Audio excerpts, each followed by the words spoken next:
Can you imagine? दुनिया इस मुकाम पे पहुंच गई है कि इसको सिर्फ एक मौजज़ा बचा सकता है। सबकी नज़रें जो है ना वो आपकी एशिया की तरफ जा रही हैं। यूरोपियन और आपके अमेरिकन वेस्टर्न कंट्रीज़ जो है ना ये डिक्लाइन मोड में जाएंगी। अब मशरिक से सूरज को उभरते हुए देख, कोई अगर स्ट्रीट में कोई लेडी जा रही है स्कार्फ के साथ, तो ऑब्वियसली उसको कनेक्ट करेंगे विद इस्लाम। एक टाइम पे जाके वो धंसना शुरू हो जाती है, वो कोलैप्स कर जाती है, क्योंकि एट द एंड ये जो कर्जा है ये कौम ही अदा करती है। आजकल यूरोप की जो ज़िंदगी है वो इतनी मुश्किल क्यों होती जा रही है? मुइज़ यूरोप की ज़िंदगी मुश्किल इसलिए होती जा रही है कि हर चीज़ का एक अप एंड डाउन होता है। एंड जो वक्त 70s में 80s में 90s में था वो चेंज हो चुका है, और आहिस्ता से चीज़ अब वापस उस तरफ जा रही है जिस तरफ पहले थी। अब इसकी वजह ये भी है कि जब आपकी जो बुनियादें होती हैं वो नाजुक होती हैं, तो आप जितनी मर्ज़ी अच्छी बिल्डिंग खूबसूरत बना लें, एक टाइम पे जाके वो धंसना शुरू हो जाती है, वो कोलैप्स कर जाती है। So European western economy, western societies की जो बुनियाद है वो बहुत ही एक स्पेकुलेशन और एक फॉल्स बुनियाद पे बनी है।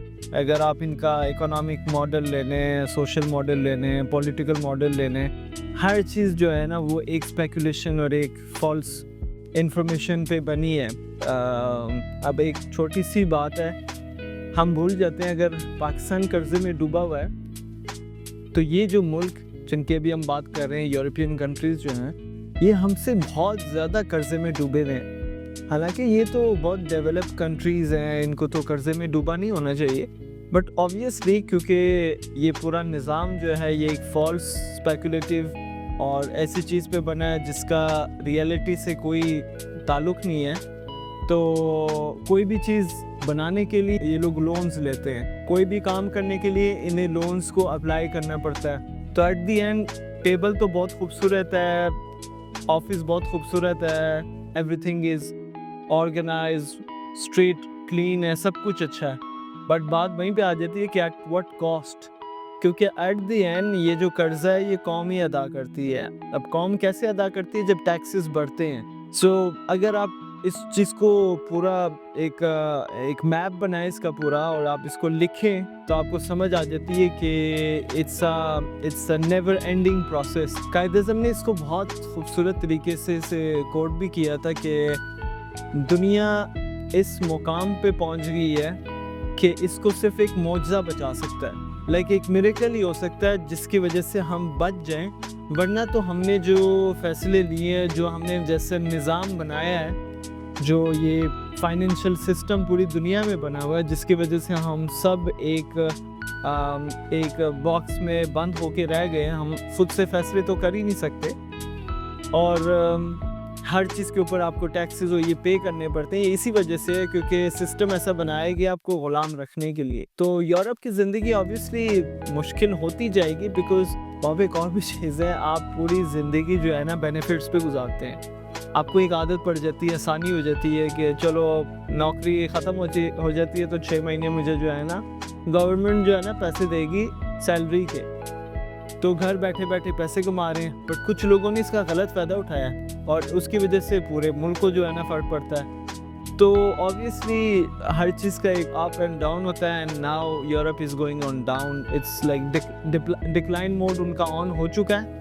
ऑब्वियसली आपको वो खूबसूरत जो उनका माहौल है उससे नहीं नज़र आएगा, मगर अगर आप वहाँ पे रहें, टाइम गुजारें, अर्निंग करें और स्पेंड करें वहाँ पे, then you understand कि रियलिटी क्या है। क्या यूरोप की इकोनॉमी डाउन होने की वजह से जॉब इनसिक्योरिटीज बढ़ेंगी और फ्यूचर मुश्किल होता जाएगा? जी मुइज़, आपकी जो जॉब्स हैं वो सारी कनेक्ट होती हैं आपकी इकोनॉमी के साथ। ऑब्वियसली अगर मुल्क में हालात मुश्किल होते जा रहे हैं तो ऑब्वियसली जो एंटरप्रेन्योर्स हैं, जो बिजनेसमैन हैं, जो जितने भी एक्टर्स, जो मेजर एक्टर होते हैं कंट्री में, वो लोग जो है वो फिर अपने आप को पीछे ले जाते हैं, वो फिर इन्वेस्टमेंट रोक देते हैं, वो नए प्रोजेक्ट स्टार्ट नहीं करते।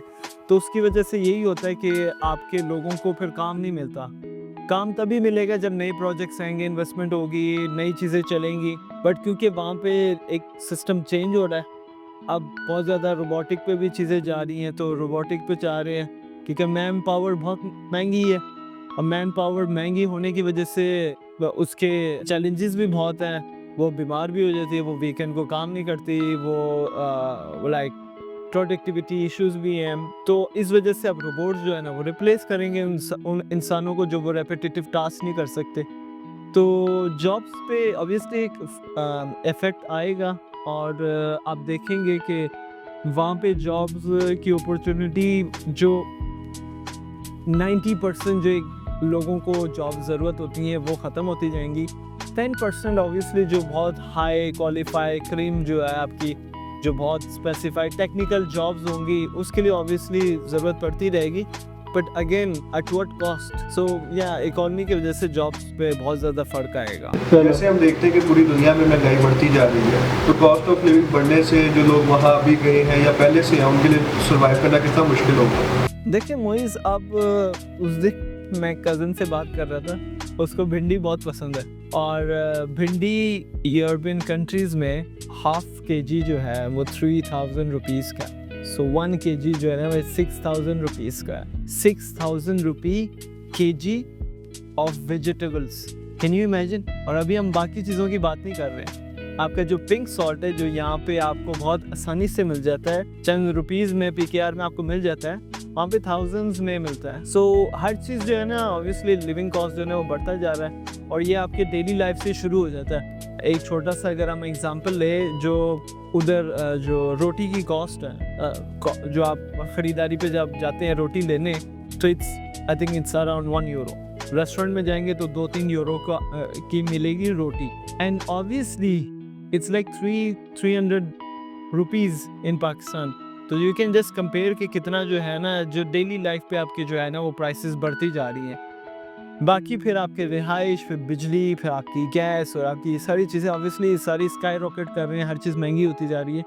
एंड इसकी रीज़न पीछे वही है कि ऑब्वियसली सारे मुल्क जो हैं ये कर्जे में डूबे हुए हैं, और क्योंकि इनकी अर्निंग उतनी हो नहीं रही जितनी पहले होती थी। पहले ये लोग ज़्यादा जो है ना पैसे और रेवेन्यू जनरेट करती थी, बट अब क्योंकि दुनिया के हालात बदल रहे हैं और सेम सिचुएशन नहीं रही, तो उसकी वजह से हो ये रहा है कि ये लोग इतनी अर्निंग नहीं कर पा रहे हैं। तो ऑब्वियसली फिर वो उस चीज़ को, उस गैप को फिल तो करना है, और वो गैप फिल होता है टैक्सेस बढ़ाने से।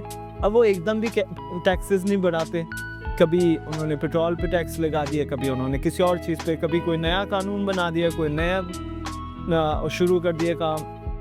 तो मज़े की बात है कि इट्स समथिंग जो ये नीचे की तरफ नहीं जाएगा, बिकॉज एट द एंड कल को अगर ये बेनिफिट्स भी ख़त्म कर देते हैं, बिकॉज जैसे फ्रांस में they are talking about removing all the social benefits, so जैसे सोशल सिक्योरिटी और ये सारी चीज़ें, लाइक इसको ख़त्म कर दें और इसकी जगह एक स्टेप इन दे दें महीने का, उसी के अंदर आपने गुजारा करना है। तो at the and government state यही फैसला कर रही है कि हमें अपने ख़र्चे कम करने हैं, हम अपने ख़र्चे कम करें, हम टैक्सेस जो है ना वो इंक्रीज़ करके अपने वो उसको मीट करें, because at the and state को भी पैसे चाहिए उसको चलाने के लिए। तो लिविंग कॉस्ट बढ़ता जा रहा है, ज़िंदगी मुश्किल होती जा रही है, घर ख़रीदना तो अब इम्पॉसिबल हो गया इस जनरेशन के लिए विदाउट लोन के बगैर तो आप कुछ ख़रीद नहीं सकते हैं। मैं तो हैरान रहता हूँ, लोग तो खाना भी जो है ना वो क्रेडिट कार्ड पे खा रहे होते हैं। अब एक जाके आप बर्गर ख़रीद ले हो, वो भी आप ख़रीद रहे हो क्रेडिट कार्ड पे। तो ये हालात हैं, और लोग वहाँ पे सर्वाइव सिर्फ इसी वजह से कर रहे हैं कि वो क्रेडिट कार्ड पे ज़िंदगी गुजार रहे हैं। पैसे ख़त्म हो जाते हैं, और वो पैसे जब ख़त्म हो गए तो फिर जाते हैं बैंक के पास कि मुझे कर्ज़ा दे दो। अब हर महीने यही सिलसिला होता है कि कर्ज़ा लेके गुजारा कर रहे होते हैं। तो बात वही है कि वहाँ पे अपॉर्चुनिटी भी इतनी ज़्यादा नहीं है। जैसे पाकिस्तान में आप इजीली कोई भी काम शुरू कर सकते हैं, कोई रोकने वाला नहीं है, आप शुरू कर दें, बाद में उसको रजिस्टर कर लें। बट जो यूरोपियन कंट्रीज़ हैं वहाँ पे इस तरह नहीं होता, यू हैव टू पे बिफोर। इस्लामोफोबिया और रेसिज्म के वाक़ये बहुत बढ़ते जा रहे हैं, तो इनका क्या असर आता है उधर रहने वालों? वो सब मेरे साथ तो कभी नहीं हुआ, इस्लामोफोबिया तो नहीं इतना एक्सट्रीम पे, रेसिज्म का भी इतना नहीं हुआ। वो भी इस वजह से क्योंकि मेरी जनरेशन थोड़ी सी ढीठ थी और हम लोग थोड़े से सख्त भी थे, और हम लोग उन सारे लोगों के साथ रहते थे जिनके साथ जो है ना हम जो है ना डिबेट भी कर लेते थे। तो अब क्योंकि मेरी पैदाइश वहाँ की है तो मुझे इतना पता था कि मैंने रहना तो इधर ही है, तो I have to survive in this environment. तो जब आप वहाँ पे रहते हैं तो आप अपने आप को फिर अवेयर करते हैं कि आप कौन हैं, आपकी क्या वैल्यूज़ हैं, फिर आप उन वैल्यूज़ पे स्टैंड करते हैं, तो आप फिर उन चीज़ों से बच जाते हैं। बट ऑब्वियसली ये चीज़ें बढ़ती जा रही हैं, उन लोगों के लिए बढ़ती जा रही हैं जो इस चीज़ के बारे में सोचते नहीं हैं, जो लोग अपने रिलीजन को एक्सपोज कर रहे हैं, प्रेजेंट कर रहे हैं। अब जैसे औरतें जो हैं जो स्कार्फ लेती हैं, वो एक ऑब्वियसली वो कोई अगर स्ट्रीट में कोई लेडी जा रही है स्कार्फ के साथ, तो ऑब्वियसली उसको कनेक्ट करेंगे विद इस्लाम, उसको कनेक्ट करेंगे विद लाइक मुस्लिम्स। तो ऑब्वियसली उसके साथ तो ज़्यादा इस्लामोफोबिया और रेसिज्म के जो है ना चांसेस हैं, बिकॉज उसका दीन जो है वो नज़र आ रहा है। हमारा दीन क्योंकि नज़र नहीं आता था, हम तो नहीं जो है ना टोपियाँ और इस तरह लेके हम फिरते थे वहाँ पे, ना दाढ़ी हमारी बड़ी थी। तो अपीयरेंस भी जो है वो मैटर करती है, और इन मुल्कों में रहने के लिए you have to adapt, you need to accept के स्कार्फ अगर अलाउ नहीं है तो you need to remove your scarf. और अगर आपको इस चीज़ से प्रॉब्लम है, यू नीड टू डू हिजरत, आप हिजरत करें। और अगर इतनी बड़ी दुनिया है, कोई तंग दुनिया तो है नहीं, हम कहीं पे भी जा सकते हैं। ऑब्वियसली अगर आपका दीन तंग हो रहा है और आपकी वैल्यूज़ जो है ना कॉम्प्रोमाइज़ हो रही हैं, तो you have to move, you have to travel, you have to go anywhere else. But मैं अपनी अगर बात करूँ तो मेरे साथ ऐसा वाक़या नहीं हुआ। हाँ, मजाक, बुली करना या इस तरह के जोक्स करना, या बट मैं इसको इस्लामोफोबिया में नहीं डालूँगा। बट ऑब्वियसली ये चीज़ें होती हैं, और अनफॉर्चुनेटली कुछ हैं किड्स और कुछ लोग हैं जो इसको बर्दाश्त नहीं कर पाते, वो फिर उन्हीं के साथ घुल मिल जाते हैं और वो कहते हैं बस ठीक है, हाँ हम ही बुरे हैं, हम ही ऐसे हैं। फिर वो सेल्फ पिटी में आ जाते हैं, दे जस्ट एक्सेप्ट एवरीथिंग जो बाकी लोग कहते हैं। इसका मतलब है कि हमें उन लोगों में एडजस्ट होने के लिए अपनी आइडेंटिटी और कल्चर को भूलना पड़ता है। जी बिल्कुल मोइज़, अब जिसके घर पे आप जाते हैं, जब आप किसी के घर पे जाते हैं तो आप उसके मुताबिक जो है ना अडैप्ट करते हैं। अब अगर 1 बजे टाइम हो गया खाने का, तो आप ऑब्वियसली उनके साथ खाना खाएंगे क्योंकि 1 बजे का टाइम हो गया। अगर वो लोग नहीं खाना खाते 1 बजे, तो आप भी नहीं खाना खाएंगे अगर आप उनके घर पे हैं। तो same apply for those countries, you have to adapt to them. और ऑब्वियसली मुझे ये चीज़ समझ नहीं आती कि हम उधर जाके अपना क्यों ज़बरदस्ती इम्पोज करने की कोशिश करते हैं। उनका मुल्क है, उनका घर है, उनकी ज़मीन है, वो लोग चला रहे हैं, वो लोग आपको बेनिफिट दे रहे हैं, वो लोग आपको सब कुछ दे रहे हैं, तो हम उधर जाके क्यों कहते हैं कि हम अपना दीन यहाँ पे इम्पोज करें। आप नहीं कर सकते। आप कोई फ़ौज नहीं है, आप कोई सिपाही नहीं है, आप कोई वॉरियर नहीं है, आप कोई खलीफा नहीं है, आप कोई, you are nothing, you are just a simple civilian.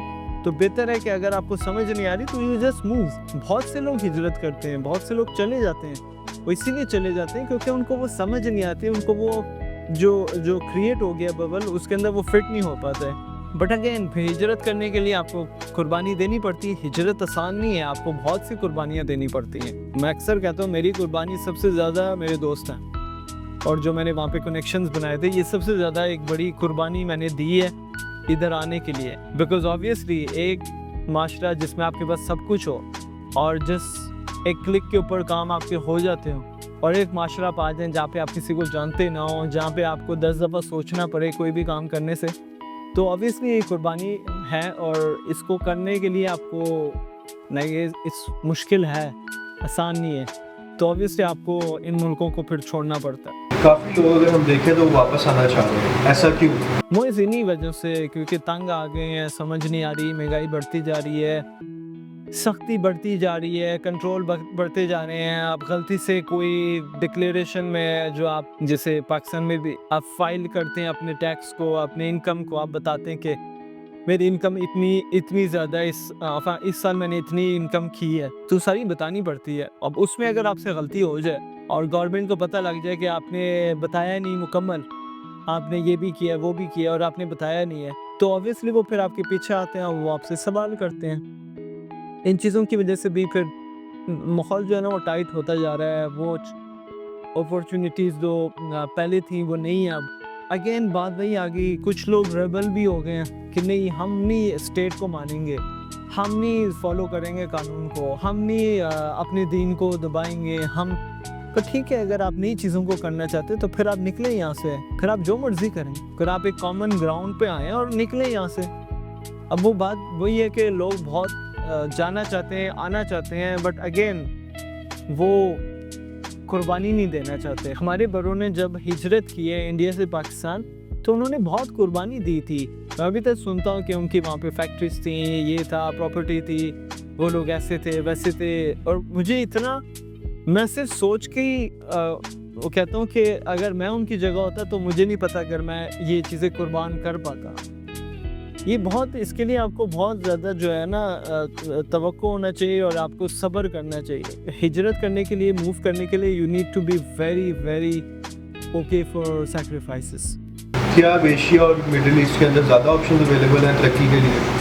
अब वो दौर आ रहा है, इकबाल ने भी इस चीज़ के बारे में बात की थी कि अब मशरिक से सूरज को उभरते हुए देख। अब ये उस वक्त बात की थी जिस वक्त चाइना जो है वो भंग पी के सोए होते थे।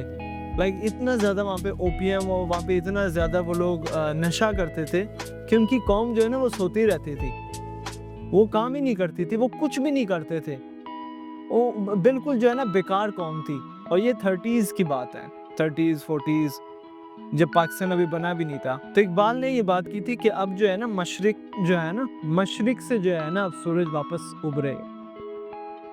तो अब जब उन्होंने ये बात की तो लोगों को नहीं समझ आई। अगेन वो क्योंकि विजनर थे, वो आगे वाली की बात करते थे, उन्हें कुछ ऐसी बातें पता थी जो हमें नहीं पता। जब उन्होंने ये बात की और आज अब देखते हैं कि चाइना जैसी सुपर पावर दुनिया में नहीं है, जो उनके पास कौम है, जो उनके पास डिसिप्लिन है, जो जिस तेज़ी से वो लोग काम कर रहे हैं, जिस तेज़ी से वो लोग इनोवेशन और चीज़ों को रैप अप और ग्रैब कर रहे हैं, इट्स जस्ट अमेजिंग। हैरानी वाली बात है। और वो इतने लॉयल अपनी कंट्री के साथ, वो कोई अयाशी में नहीं, कोई फजूल कामों में नहीं पड़े, बस वो काम कर रहे हैं और दिन रात काम करके अपने मुल्क को जो है ना उस लेवल पे लेके जा रहे हैं ताकि सुपर पावर बन जाए। अब जो सारी नज़रें हैं वो सब जो है ना एशिया पे। अब एशिया से सब कुछ होगा। इवन मिडिल ईस्ट भी जो है ना वो एक इट्स जस्ट अ बबल, वो अपना दिफा नहीं कर सकते, वो कुछ भी नहीं कर सकते। सबकी नज़रें जो है ना वो आपकी एशिया की तरफ जा रही हैं। यूरोपियन और आपके अमेरिकन वेस्टर्न कंट्रीज़ जो है ना ये डिक्लाइन मोड में जाएंगी। तो ऑब्वियसली इनकी जो चीज़ें इन्होंने बना ली है वो रहेंगी, वो एकदम तो नहीं डिसअपीयर होती, और वो उसी चीज़ को प्ले करते रहेंगे। जैसे मैं अक्सर मिसाल देता हूँ, एप्पल जो है वो अपने बस आईफोन को कैमरा लेफ़्ट राइट कर देता है और वो कहता है देखो इनोवेशन आ गई। तो वो अभी फ़िलहाल तो यही कर रहे हैं, बेवकूफ़ बना रहे हैं पूरी दुनिया को कि हमारी इकॉनमीज़ बेहतर है, हम ऐसे कर रहे हैं, वैसे कर रहे हैं। बट अगेन चाइना ने प्रूव कर दिया कि ओपन एआई चैट जीपीटी लेकर आता है दुनिया में, जिसके बिलियंस ऑफ डॉलर्स लगते हैं उसको डेवलप करने में, रन करने में। और चाइना एक बिल्कुल सिंपल मॉडल के साथ आता है डीप सीक के नाम से, और डीप सीक जो है ना वो पूरी मार्केट को शेक कर देता है, बिकॉज इन्वेस्टर्स कहते हैं कि वाओ, वो कंपनी बिलियंस लगा के इस पे पहुंचती है, ये चंद मिलियंस लगा के उसी नतीजे पे पहुंच जाती है, और इसके अंदर बेहतरी के चांसेस ज़्यादा हैं। तो बात वहीं पे आ गई कि अब वो फॉल्स और स्पेकुलेशन वाला काम जो है ना वो ख़त्म होता जा रहा है। अब क्योंकि मार्केट में और बिग प्लेयर्स आ गए हैं, तो ऑब्वियसली जो है ना इसका अब दुनिया पे इम्पैक्ट आएगा। आप अगर पाकिस्तान का एग्जांपल ले लें, पूरी दुनिया को यही एक प्राउड था कि रफ़ाल और हमारे पास ये जहाज़ हैं, ये तो S-400 डिफेंस सिस्टम है, ये सब कुछ है। बट पाकिस्तान ने with better tech, better discipline, better system, हमने उसको ख़त्म करके जो है ना दुनिया को दिखा दिया कि ये चीज़ ऐसे की जाती है and we have the capability to do it. तो at the end innovation is not restricted only to US या यूरोप। अब जो इनोवेशन है वो पूरी दुनिया में फैल गया है। तो दैट्स व्हाई ऑब्वियसली अब जो है ना आपके जो अपॉर्चुनिटीज़ हैं वो एशिया की तरफ आ गए, और एशिया में पाकिस्तान, इंडिया, पाकिस्तान, बांग्लादेश, नेपाल, अफगानिस्तान, ईरान, ये सारे जो है ना एक रोल प्ले करेंगे। यूथ के लिए क्या बेटर ऑप्शन है, यूरोप जाना या उधर रहना या अपनी रूट्स में इन्वेस्ट करना? यूथ के लिए सबसे आसान तरीका है कि वो अपने घर पे रहें। जितने पैसे उन्होंने लगाने हैं जाने में, 20-30 लाख उन्होंने लगा देने हैं जाने पे, और वहाँ पे फिर एडजस्ट होने में, अगर इतने पैसे आपके पास है तो यहीं पे आप छोटा सा स्टार्टअप स्टार्ट कर लें। छोटा सा बिजनेस स्टार्ट कर लें, छोटी सी इन्वेस्टमेंट कर लें, छोटा सा आइडिया को इन्वेस्ट करके उसको ग्रो कर लें। You can make more money in Pakistan than anywhere else. आप अपने घर में रह के आप बेहतर चीज़ें कर सकते हैं, क्योंकि यहाँ पे आप लोगों को जानते हैं, यहाँ पे आप सिस्टम को जान सकते हैं, यहाँ पे सिस्टम इतना फ्लेक्सिबल है। उस दिन एक गोरा था, मुझे कह रहा था कि पाकिस्तान की खासियत ये है कि पाकिस्तान में there is law but there is no law, something like that. So कहने का ये मकसद था कि पाकिस्तान में कोई कानून नहीं है, so it's something good because you can do anything. आपके पास अपॉर्चुनिटी है काम करने के लिए, आपको कोई आके रोकेगा नहीं। बात वही आगे कि जब इधर लोग बिजनेस स्टार्ट करते हैं तो वो उसको रजिस्टर भी नहीं करते, वो पहले उसे टेस्टिंग फेस करते हैं कि ये चलेगा नहीं चलेगा। जब चल जाता है तो उसे रजिस्टर कर लेते हैं। बाहर के मुल्कों में ये ऑप्शन नहीं है।